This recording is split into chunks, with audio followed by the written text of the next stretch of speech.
Un breve resumen de Andanzas y viajes de Pedro Tafur. Edición de Miguel Ángel Pérez Priego. Presentación por Icen.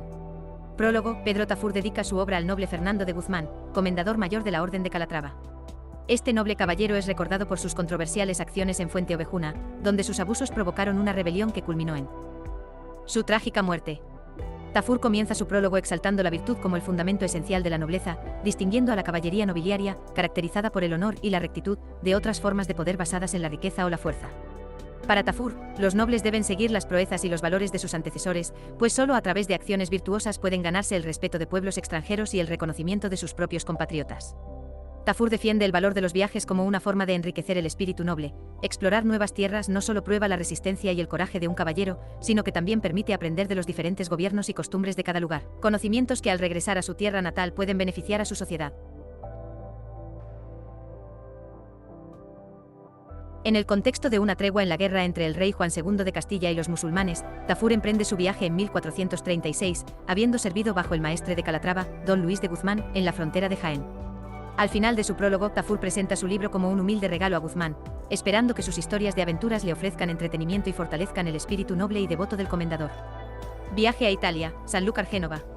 En su viaje hacia Italia, Pedro Tafur narra su salida desde el puerto de Sanlúcar de Barrameda en una nao gallega debido a que no contaba con los recursos para viajar por tierra. Navegando hacia el estrecho de Gibraltar, avistaron el cabo de Trafalgar, pasando por la Punta del Carnero cerca de Algeciras.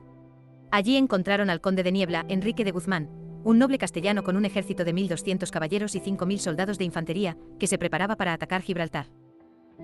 Guzmán había recibido información de que la fortaleza estaba débilmente defendida, y decidió aprovechar la oportunidad para tomarla. Planeó el asalto colocando tropas de caballería en la entrada por tierra firme, mientras él y su hijo, Juan de Guzmán, atacarían desde el monte y la Torre del Tuerto con el apoyo de las naos vascas y una galera en Casal de Ginoveses, cerca del Peñón. Al día siguiente, tras oír misa, comenzaron el ataque. Aunque se acercaron al muro de la fortaleza, subestimaron la marea creciente, lo cual los obligó a retirarse precipitadamente. Durante la retirada, el conde de Niebla, que ayudaba a recoger a sus soldados, quedó en la última barca con 10 o 12 caballeros. La embarcación se sobrecargó y terminó volcando, ahogándose el conde y sus compañeros mientras los soldados moros atacaban desde la playa. Esta trágica pérdida llevó a Tafur y al resto de la expedición a regresar desolados a Sanlúcar de Barrameda, su punto de partida en Castilla. Gibraltar, Ceuta, Málaga, Cartagena. En este capítulo, Pedro Tafur describe un extenso trayecto marítimo que lo lleva a través de diversos puertos y ciudades claves en la geopolítica de la época, como Gibraltar, una fortaleza situada en la entrada del estrecho que conecta el Océano Atlántico con el mar Mediterráneo, famosa por su posición estratégica y su abundancia de recursos. Desde allí, Tafur observa Tarifa y Cádiz antes de llegar a Sanlúcar de Barrameda. Posteriormente embarca en una carraca genovesa comandada por Jerónimo de Voltajo, en compañía de otros marineros genoveses que buscan protegerse de ataques catalanes. La ruta los lleva a Arcilla, hoy Asila, una villa controlada por el rey de Fez, donde permanecen 3 días. El grupo continúa hacia Ceuta, donde Tafur explora la ciudad, observando su potencial como fortaleza si estuviera bajo el control del rey de Castilla. Tafur prosigue hasta Málaga, en el Reino de Granada, donde describe su gran actividad comercial y su defensa militar, destacando el castillo de Gibralfaro. Luego navega a lo largo de la costa granadina, pasando por Salobreña, Almuñécar y Almería, hasta Cartagena, uno de los mejores puertos según Tafur. Después de salir de Cartagena, bordea la costa de Aragón, pasando por Elche, Alicante y Valencia antes de dirigirse hacia alta mar para evitar las costas catalanas. Finalmente, una fuerte tormenta los golpea en el Golfo de León, cerca de la costa francesa, donde experimentan graves dificultades, perdiendo incluso a 2 carracas en la tormenta. Logran refugiarse en Niza en vísperas de Navidad, donde reparan sus velas después de la agotadora travesía. Esta sección del viaje de Tafur resalta la red de conexiones comerciales y militares del Mediterráneo en el siglo XV, los peligros de navegar y la importancia estratégica de los puertos visitados. Génova, Pisa, Venecia. Génova. Pedro Tafur narra detalladamente su visita a Génova, ciudad de gran esplendor medieval y potencia marítima, describiéndola como una urbe monumental y densamente poblada, cuya arquitectura sorprende por la concentración de altas torres y estrechas calles que desafían la topografía de la montaña. Tras una travesía desde Savona, Tafur y su comitiva desembarcan en el puerto de Génova, con un recibimiento mixto entre alegría y la inquietud de los lugareños por el incierto destino de sus emblemáticas carracas naves genovesas, reconocidas como las mejores de la época. Antes de entrar a la ciudad, los viajeros cumplen una promesa al visitar el santuario de Nuestra Señora de Coronata en gratitud por su salvación en una tormenta en el Golfo de León. Génova, controlada por su propio gobierno comunitario, destaca no solo por su fuerza comercial sino también por sus alianzas y conquistas, extendiendo su influencia sobre varias ciudades en Asia Menor, Chipre, donde capturaron al rey Pedro II y su esposa, encerrados en la famosa Torre del Faro, y otras islas del Mediterráneo, como Chios y Mitilene. La ciudad mantiene su control territorial a pesar de conflictos internos y externos, en particular con el duque de Milán, quien fue asesinado tras un levantamiento genovés. Tafur también admira la industria genovesa, capaz de suplir sus limitados recursos naturales mediante un activo comercio internacional, y se impresiona por la disciplina y modestia de sus habitantes, quienes se abstienen de ostentación material, y el respeto por las mujeres viudas, que raramente se casan de nuevo. En Génova se encuentra la famosa Catedral de San Lorenzo, donde se venera el Sacro Catino, una reliquia de esmeralda vinculada con el Santo Grial. Tafur finaliza su descripción destacando la moralidad de las mujeres genovesas, cuya fidelidad se defiende rigurosamente, hasta con pena de muerte en casos de adulterio. La Riviera. En su travesía por la Riviera de Génova, Pedro Tafur parte desde Génova y recorre la costa Ligur, pasando por varias ciudades estratégicas. Primero llega a Cestre de Levante, Sestri Levante, y luego a Puerto Veneris, Porto Venere, donde observa la reciente sublevación de la ciudad contra el duque de Milán, quien la había cedido al rey de Aragón. Aquí Tafur recibe un salvoconducto del capitán Nicola Piccinino, aliado del duque de Milán, que le asegura protección en su viaje. Desde Puerto Veneris se dirige a La Especia, una gran villa genovesa, y luego a Lerisi, una fortaleza aragonesa, hasta Pietrasanta y Liorna, Livorno. Durante su trayecto Tafur es capturado por el conde de Médica, quien lo trata con honor y, tras algunos consejos, decide liberarlo con el fin de evitarle peligros. Bolonia. Desde Livorno Pedro Tafur continúa por Pisa, destacando su antigua grandeza y poder antes de caer bajo el dominio de Florencia. Llega luego a Florencia misma, una ciudad rica y espléndida, cruzada por el río Arno. Aquí menciona la Catedral de Santa María del Fiore recientemente consagrada. Luego sube por las Alpes de Pistoia hacia Bolonia, donde encuentra al Papa Eugenio IV, quien le otorga una bendición especial y permiso para su viaje a Jerusalén. Bolonia, llamada a la gruesa por sus abundantes alimentos, es una ciudad vibrante con molinos y talleres alimentados por el agua del río Reno y con el famoso monasterio de Santo Domingo Predicador. En la ciudad también se encuentra la Universidad de Bolonia, prestigiosa en toda Europa. Finalmente Tafur prosigue su viaje hacia Ferrara a lo largo del río Po, donde conoce al marqués de Ferrara, Nicolás III de Este, y se despide de esta etapa de su recorrido. Venecia-Roma. Venecia. Pedro Tafur, viajero y escritor castellano, llega a Venecia en la tarde y queda impresionado por la ciudad, iglesias, monasterios y mesones construidos sobre el agua. Se dirige a la iglesia de San Marcos, situada en la ribera del mar, para orar, y después se hospeda en un famoso mesón, el Esturión. Al día siguiente Tafur se encuentra con Silvestre Morosín, un mercader veneciano en cuya lonja lleva su cambio. Morosín no solo le facilita el dinero, sino que le presenta a Carlo Morosín, otro mercader que Tafur había conocido en Sevilla y quien lo trata con cortesía. Carlos incluso le ofrece una casa propia para hospedarse durante su estadía en Venecia. En Venecia, Tafur se informa sobre su próxima peregrinación a Jerusalén, pero descubre que los barcos no partirán hasta el día de la Ascensión, en mayo. Ante esto, sus amigos mercaderes le aconsejan aprovechar el tiempo para visitar otras partes de Italia. Deciden que debería recorrer ciudades italianas importantes y, durante la Cuaresma, acudir a Roma. En este viaje podría también visitar Nápoles y ver al rey de Aragón. Tafur sigue este consejo, explorando lugares notables de Italia hasta llegar a Roma para la Cuaresma. Sin embargo, al llegar, descubre que el Papa Eugenio IV ha huido a Bolonia, habiendo escapado de un intento de asesinato en Roma y buscado refugio en Florencia y Pisa. Roma-Venecia. Tras partir de Roma, Pedro Tafur emprende un viaje por varias ciudades de Italia. Llega primero a Viterbo, conocida por sus baños termales de propiedades curativas, aunque el Papa ha ordenado demoler algunos debido a un consejo médico. En Viterbo visita el cuerpo incorrupto de Santa Rosa. Luego pasa por Narni, Terni y Spoleto, hasta llegar a Perugia, una ciudad grande y disputada políticamente. Perugia es famosa por ser la patria de los legendarios capitanes Braccio da Montone y Jacobo Sforza, ambos importantes condottieros italianos. Después Tafur llega a Asís, hogar de San Francisco y Santa Clara. Allí visita varios monasterios de la Orden de San Francisco, incluyendo el monasterio principal en la Plaza Mayor, donde se cree que están enterrados los restos de San Francisco, aunque su ubicación exacta es un secreto. En Asís se encuentra con un amigo criado del cardenal de Castilla, Juan de Cervantes, quien lo acoge durante 3 días. Continuando su viaje, Tafur pasa por Gubbio, gobernada por el conde de Urbino, Geuí de Antonio de Montefeltro. Aquí ve al conde participando en una procesión para recibir al cardenal Colonna, pariente del Papa Martín V. Tafur logra entrevistarse con el conde, quien le ofrece ayuda y hospitalidad, aunque Tafur rechaza cualquier asistencia financiera. Aún así, el conde le insiste y le ofrece ropa y enseres. Para ayudarlo a continuar su viaje hacia Venecia, el conde designa a un escudero para que lo acompañe hasta Rimini, en la costa, y se encargue de todos sus gastos. En Rimini, el escudero organiza un barco con todos los suministros necesarios para que Tafur prosiga a Venecia. El escudero incluso le ofrece 100 ducados de parte del conde, que Tafur cortésmente rechaza, agradeciendo la generosidad del conde antes de embarcarse hacia su siguiente destino. Viaje a Oriente. Venecia-Jaffa. En este fragmento de su relato de viajes, Pedro Tafur describe su travesía desde Venecia hasta Jaffa en el camino a Jerusalén. Primero, llega a Venecia y espera un mes hasta el día de la Ascensión en mayo, cuando parten los barcos de peregrinación. Durante la espera, se hospeda con su amigo Carlo Morosini y disfruta de la ciudad y de la diversidad de mercancías y noticias traídas de todo el mundo. Embarca en una galea junto con sus escuderos, tras acordar un pago de 60 ducados. Navegan por el Golfo de Venecia y bordean la costa oriental del Adriático, Esclavonia, ahora Croacia y Eslovenia, donde hacen escalas en ciudades como Rávena, Parenzo, Zadar y Ragusa. Tafur describe la región como montañosa y áspera y sus habitantes como altos y poco civilizados. También menciona los ricos yacimientos de plata de la zona y la crianza de águilas excepcionales. Más al sur, pasan por Belona en Albania, que recientemente fue capturada por los turcos, y luego siguen hacia la isla de Corfú, cerca del extremo del Golfo, que se extiende unas 800 millas. Tafur describe una ruta llena de vistas sorprendentes y momentos de intercambio cultural en las escalas que marcan su rumbo hacia Tierra Santa. Peloponeso.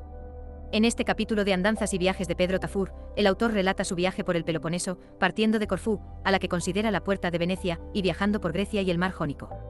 Tafur describe la importancia de Corfú, una isla estratégica, conquistada y vendida a los venecianos por el rey Ladislao de Nápoles. Tras pasar unos días allí, su viaje continúa por el Golfo de Patras, bordeando ciudades antiguas como Florencia y alcanzando la región conocida como Moria, Peloponeso, bajo control bizantino y gobernada por el primogénito del emperador de Constantinopla, llamado Déspota de la Moria. Al pasar cerca del Istmo de Corinto, Tafur menciona el proyecto del emperador Manuel II Paleólogo para fortificar la región y protegerla con un muro, que aún estaba en pie en su época. Tafur también narra su visita al monasterio de Stanfaric en un islote cercano, donde fue bien recibido por los monjes de San Basilio. Luego en Modón, hoy Metone, observa las fortalezas venecianas y la riqueza de la tierra, comparándola con Andalucía. A 6 millas está Coron, otro centro estratégico y comercial en la costa de la Moria, también bajo dominio veneciano. El viaje luego sigue hacia Creta Arcandía, donde describe la prosperidad de la isla, famosa por su laberinto mítico de Dédalo, su diversidad de fortificaciones y su tradición agrícola, pese a las restricciones impuestas por Venecia para evitar rebeliones. En el puerto de Candía, Tafur ve un mercado de halcones sagrados y finalmente parte hacia su próximo destino, Rodas, pasando por varias islas del mar Egeo. El caballero Pedro Tafur relata su llegada a Rodas, destacando la distancia de 300 millas desde Candia. Allí encuentra naves piratas del rey de Aragón, que al reconocer las insignias de Jerusalén los dejan en paz. Rodas es descrita como una isla amurallada y protegida, con un área especial llamado Colaquio, donde se encuentra el Hospital de los Caballeros de la Orden de San Juan de Jerusalén, una obra piadosa y hospitalaria que impresiona a Tafur por su esplendor arquitectónico y los servicios brindados a los enfermos y peregrinos. Este hospital es obra de Antoni de Fluvià, maestre catalán de la orden hasta su muerte en 1437. La iglesia de San Juan alberga reliquias sagradas, como el bacín que usó Jesús y una parte del dinero de su traición. Frente a la iglesia, se encuentra la residencia comunal del maestre, quien vive rodeado de 12 caballeros, con los que diariamente atiende a 12 pobres. Tafur continúa hacia Chipre pasando por Armenia y luego la ciudad deshabitada de Bafa, en la costa de Chipre, famosa por su mal clima y agua. Finalmente se dirige a Jaffa, puerto de entrada a Jerusalén, y describe el recibimiento de los peregrinos por frailes y oficiales del sultán. Los peregrinos son transportados en asnos hacia Rama, donde se hospedan en una posada fundada por Godofredo de Bouillon, el primer rey cristiano de Jerusalén. Esta posada ofrece alojamiento separado para hombres y mujeres, en un sitio emblemático en la ruta hacia la Casa Santa. Pedro Tafur, viajero y caballero castellano, describe en 1454 su peregrinación por Tierra Santa con una serie de destinos sagrados. Al comenzar, visita el monasterio de San Jorge y menciona la leyenda de San Jorge y el dragón. Desde allí se dirige hacia Jerusalén, donde admira, desde la distancia, el monte de Sión y los imponentes castillos del rey David. Los cristianos lo reciben junto al Santo Sepulcro, un espacio de alta devoción al que le niegan la entrada pero permite oraciones en el exterior. Encuentra alojamiento en una posada construida por Godofredo de Bouillon, líder cruzado de Jerusalén. Es guiado por frailes a los principales sitios de la ciudad, como el monte de Sión, donde según la tradición Cristo realizó muchos milagros. Además, en el valle de Josafat, visita la tumba de la Virgen María, y en el monte de los Olivos, observa la iglesia de la Ascensión que alberga una losa con la huella del pie de Cristo. Belén, donde se halla el pesebre y la cueva del nacimiento de Jesús, lo emociona particularmente y paga tributos en cada sitio. En su camino al río Jordán, lugar del bautizo de Cristo por San Juan Bautista, el grupo se sumerge en sus aguas y lamentan la pérdida de un caballero. Tafur también explora el Mar Muerto comentando el aire fétido y la leyenda del río Jordán que fluye por debajo sin mezclarse con las aguas saladas. Sus visitas abarcan también Magdala, la ciudad natal de María Magdalena, y diversos lugares relacionados con la vida y crucifixión de Jesús en Jerusalén, incluyendo el Monte Calvario y la Vía Dolorosa. Cada paso de Tafur refleja un profundo respeto hacia la religiosidad local y el legado de los santos lugares cristianos. Jara Beirut el Cairo. En este capítulo de su obra, Pedro Tafur relata su viaje desde Jerusalén hasta la costa del Mediterráneo, detallando los sitios históricos, encuentros y narraciones de otros viajeros que encuentra en su camino. Tafur comienza su relato al partir de Jerusalén con el adelantado y algunos frailes, y tras pernoctar en Rama, alcanzan el puerto de Jaffa donde embarcan hacia el norte. En el trayecto Tafur menciona Barut, actual Beirut, y Escalona, hoy conocida como Ascalón en Israel, y destaca la ciudad de Acre como un antiguo bastión de los caballeros de San Juan tras perder Jerusalén. Se maravillan ante el monte Líbano, caracterizado por sus bosques de cedros y su relación con la leyenda de San Jorge, que supuestamente mató a un dragón allí. Tafur muestra interés por Damasco, a la que describe como una ciudad noble y hermosa, llena de fuentes, jardines, y una mezcla diversa de mercancías provenientes de India, Persia y Caldea. Sin embargo, a pesar de su curiosidad, se ve impedido de visitarla debido a las restricciones de sus acompañantes. Añade también una nota histórica sobre San Pablo, quien antes de su conversión fue físico en Damasco, y sobre San Lucas, su discípulo en las artes médicas. Chipre. En este capítulo de las andanzas y viajes de Pedro Tafur, el caballero español Pedro Tafur detalla su travesía por el Mediterráneo oriental y sus interacciones con figuras influyentes. Partiendo de Barut, actual Beirut, recorre la costa de Siria y Armenia, visitando lugares como el Castillo del Curco, vinculado a la leyenda del Vellocino de Oro y Medea. Se menciona la Montaña Negra en Armenia, donde se dice reposó el Arca de Noé. En Chipre llega a la ciudad portuaria de Famagosta y posteriormente a Nicosia, la capital y residencia de la realeza, donde sufre una grave enfermedad. Allí conoce a Inés de Lusignan, hermana del rey Llanes, quien lo hospeda y le presenta a su sobrino, el rey, y al cardenal Hugo de Lusignan. Durante una audiencia, Tafur es invitado a participar en una misión diplomática a Babilonia, Egipto y el monte Sinaí, apoyado por Mosén Suárez, un aventurero castellano y almirante de Chipre. Mosén Suárez relata su heroica hazaña al salvar al rey chipriota durante la invasión del sultán Burzbay de Egipto en 1426, lo que le ganó honores y un lugar en la corte, así como su matrimonio con una hija bastarda del rey. El capítulo culmina con Tafur siendo transportado a Bafa en una nave real equipada con suministros, continuando así su peregrinaje y exploración del Oriente Medio. Damiata, ribera del Nilo. Pedro Tafur en su paso por Damiata, 1454. Este texto narra la fascinante experiencia de Pedro Tafur al llegar a Damiata, también conocida como Damieta, un puerto egipcio situado en la ribera del Nilo. Tras navegar 11 días, Tafur desembarca en esta ciudad rica y extensa, llena de recursos como frutas, azúcar y animales peculiares. Damiata era famosa por sus palomas mensajeras, que llevaban noticias de una región a otra, ayudando a los habitantes a estar al tanto de las novedades, ya que vivían sin murallas ni fortalezas. Tafur observa con asombro la abundancia de dátiles y presencia un fenómeno único del Nilo en septiembre, cuando el río crece e inunda la tierra, trayendo consigo peces que incluso se acercan a las casas. Además describe la fauna local, incluyendo a los temidos cocodrilos, o cocatrices, que eran cazados por los habitantes con lanzas especializadas. Por otro lado, menciona animales como el hipopótamo y el búfalo, que servían para cruzar el río en ausencia de puentes. En este lugar, Tafur disfruta del clima caluroso y la gran cantidad de codornices, cazadas con métodos únicos, y se hospeda en una fresca posada antes de continuar su viaje hacia Babilonia en una embarcación llamada Gerba, diseñada para navegar en aguas poco profundas. Esta parte del Nilo se asocia con el paraíso terrenal, lo que añade un toque místico a la narrativa. La descripción que hace Tafur de Damiata es un vívido retrato de la vida y la naturaleza en Egipto, mostrando una mezcla de exotismo, riqueza cultural y contacto con criaturas y costumbres poco comunes para un europeo del siglo XV. Sinaí. Pedro Tafur relata su visita al monte Sinaí, un lugar sagrado de profunda devoción cristiana, ubicado cerca del Mar Rojo y del Cairo. Tafur, tras obtener permiso del soldán del Cairo, emprende un arduo viaje de 15 días a través de las inhóspitas arenas de Egipto junto a un intérprete y varios camellos. Al llegar al monte Tafur encuentra el célebre monasterio de Santa Catalina, fundado en 530 por el emperador Justiniano, donde se veneran las reliquias de Santa Catalina de Alejandría. Este monasterio fue establecido tras una aparición milagrosa de la santa, que aseguró a los monjes el sustento necesario en tiempos de hambre y los instruyó a construir el nuevo convento al pie de la montaña. Dentro de la iglesia, el cuerpo de la santa yace bajo el altar mayor, y Tafur menciona cuerpos embalsamados de antiguos peregrinos que reposan allí como muestra de la devoción. Durante su estancia, Tafur asiste a la llegada de una caravana comercial proveniente de la India que transporta gran variedad de productos exóticos, como especias, piedras preciosas y animales, y que se distribuye por ciudades importantes como Babilonia, actual El Cairo, Alejandría, Damasco y el puerto de Barut, Beirut. Este punto comercial es fundamental en el intercambio de bienes entre Oriente y Occidente.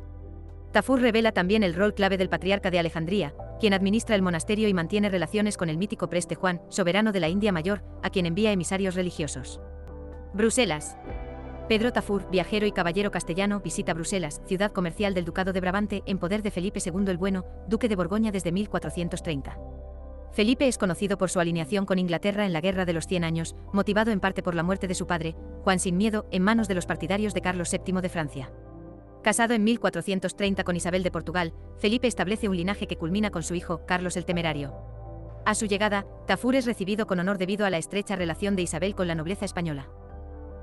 Acompañado por el bastardo de San Polo, Juan de Luxemburgo, caballero y miembro de la Orden del Toisón de Oro, recorre el palacio del duque, donde observa la vida de la corte, reconocida por su suntuosidad y riqueza. San Polo, distinguido por su valentía, muestra a Tafur el esplendor de la corte con presencia de figuras notables como el conde de San Polo, el conde de Tampes y la princesa de Navarra. En esta corte, Tafur encuentra a dos músicos ciegos de Castilla tocando vihuelas de arco. Felipe, interesado en los relatos de Tafur sobre sus viajes, le pregunta por los territorios visitados, revelando su deseo de conquistar Jerusalén. Durante su estancia, Tafur recorre Bruselas y sus alrededores, maravillado por la arquitectura y, en especial, la Casa de la Ley, hoy Hotel de Ville, descrita como una de las mejores que ha visto. Finalmente visita los terrenos de caza del duque, incluyendo un parque repleto de ciervos y animales salvajes, un símbolo de la grandeza y la organización de la corte borgoñona. Ferrara. En este capítulo, Pedro Tafur narra sus experiencias en Ferrara, ciudad donde se encontraba el Papa Eugenio IV y el emperador Juan VIII, paleólogo de Constantinopla, para discutir la posible unión de las iglesias de Oriente y Occidente en el marco del Concilio de Ferrara, 1438. Tafur describe cómo es bien recibido por el Papa, quien muestra gran interés en conocer detalles sobre la política en Jerusalén, el Soldán, el turco y la situación en Grecia. Después visita al emperador bizantino, que lo recibe con familiaridad y respeto, tratándolo como pariente. Juan VIII, impresionado, lo invita a quedarse con él y lo hospeda en el Palazzo Paradiso, propiedad del marqués Nicolás III de Este, noble de 80 años y gobernador de Ferrara. Tafur describe a este marqués como un hombre distinguido pero polémico, famoso por su vida amorosa y una tragedia familiar, la ejecución de su hijo y esposa por un amor ilícito. En una muestra de cortesía cultural, Tafur se afeita la barba a petición de sus compañeros castellanos, pero el emperador lo reprende, pues en Oriente una barba larga es símbolo de honor. Además, Tafur observa la fastuosa organización del Corpus Christi y reflexiona sobre la cultura italiana, detallando la grandeza de Ferrara y la riqueza de Nicolás III, así como su decisión de legar su herencia al bastardo Leonello de Este, al considerar la incapacidad de sus hijos menores de edad para gobernar. Tras pasar 20 días en Ferrara, Tafur se despide del emperador griego, prometiendo visitarlo nuevamente antes de regresar a España. Pisa. Pedro Tafur describe en este capítulo de Andanzas y viajes de Pedro Tafur su paso por Pisa, mencionando su antigua grandeza y su dominio sobre Cerdeña y Córcega. La ciudad perdió influencia tras un conflicto con el Papa, quien les impuso una cruzada como castigo. Para redimir su falta, los pisanos conquistaron Jerusalén y la poseyeron brevemente, pero al final la vendieron, lo cual, según Tafur, marcó el inicio de sus infortunios. Tafur relata también el reparto del botín tras la conquista de Jerusalén, que incluyó el Santo Grial, una esmeralda sagrada para Génova, columnas con poderes mágicos para Pisa, y un gran tesoro para Venecia. En Pisa, Tafur visita el Campo Santo, donde la tierra, supuestamente traída de Jerusalén, descompone los cuerpos en 30 días.